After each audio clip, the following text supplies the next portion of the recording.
رسول اللہ صلی اللہ علیہ وسلم نے فرمایا، اگر تم اتنے گناہ کر لو کہ تمہارے گناہ آسمان تک بھی پہنچ جائے، مگر اس کے بعد تم توبہ کر لو تو اللہ تعالیٰ تمہاری توبہ قبول کر لیں گے۔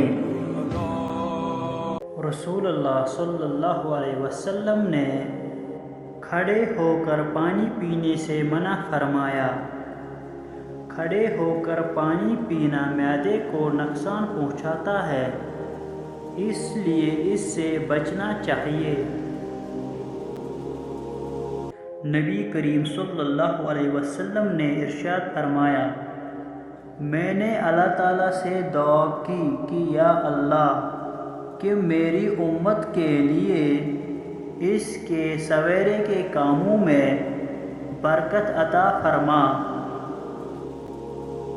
رسول اللہ صلی اللہ علیہ وسلم نے ارشاد فرمایا، جب تم میں سے کسی کو غصہ آئے تو اگر وہ کھڑا ہو تو بیٹھ جائے، اگر غصہ ختم ہو جائے تو ٹھیک، ورنہ پھر لیٹ جائے۔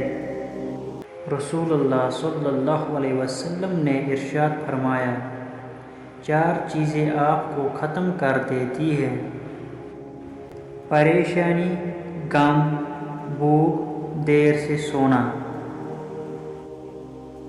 رسول اللہ صلی اللہ علیہ وسلم نے فرمایا، اپنے مسلمان بھائی کا جوتا پینا عاجزی والا کام ہے، اور جو اپنے بھائی کا جوتا پیتا ہے اس کے لیے 70 نیکیاں لکھی جاتی ہے، 70 گناہ مٹائے جاتے ہیں اور 70 درجات بلند کیے جاتے ہیں۔